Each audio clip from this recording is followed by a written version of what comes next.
8. 6 months later, I went to see Tristan. He had stubble on his face, no longer the handsome young man he once was. I smiled gently at him, ignoring his look of disgust. Soon, he would be the one everyone pitied. Liam had AIDS, Did you know that? I said slowly. Tristan froze. How do you know? He was my brother. How could I not know? I smiled. Tristan's sweat dripped right in front of me. What? When did you get it? He stammered. He had a girlfriend who got him into drugs. She died of AIDS. I raised an eyebrow and added with concern, It's been 6 months now. The window period is over. A blood test will show it. You should get checked.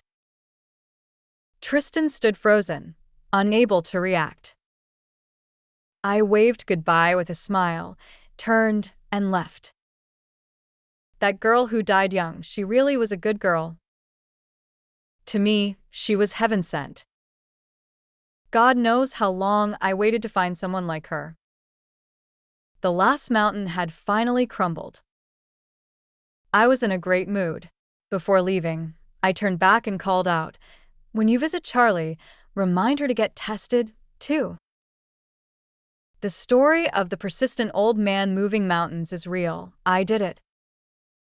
When I got home, I had dinner with my mom and casually asked, Do you still think Charlie, Liam, and Tristan are so great? My mother was in high spirits and shook her head. Being ordinary is a blessing. Standing out too much only brings trouble. She put more food in my bowl and said with a laugh, Your dad was messing around with some young girl, and that woman found out. The girl beat him up so badly she miscarried. Now she's suing him for rape, trying to extort money. He got fired from his job. I clapped along as appropriate.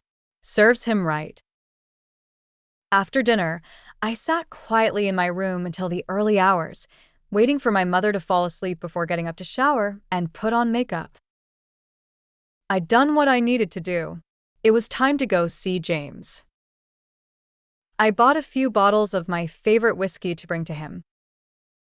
I knew the code to his electronic door lock. I'd watched him enter it before. I got in easily. James was fast asleep, his arm around a girl. In the darkness, by the moonlight, I carefully traced his features and silhouette, engraving them firmly in my heart. For the rest of my days, I would live on these memories. I sprinkled the whiskey over them, drop by drop. The scent of alcohol filled the room. James opened his eyes in confusion, then saw me. His eyes widened in shock. He was too frightened to speak. I gave him what I believed was the most beautiful smile of my life, wondering if he could see it in the dark. I hoped he would remember me in the next life. Even if it was with hatred, just to remember. The click of the lighter was deafening in the silence. The girl beside James stirred awake. When she saw me, her mouth fell open, then she let out a scream that pierced the night. James finally understood what was happening. He leaped up, shouting. It was too late. I'd brought several lighters with me. I lit one and tossed it, then another, backing away as I went. The faint flames reminded me of the stars that kept me company as a child when I was locked out of the house for failing exams. They were comforting.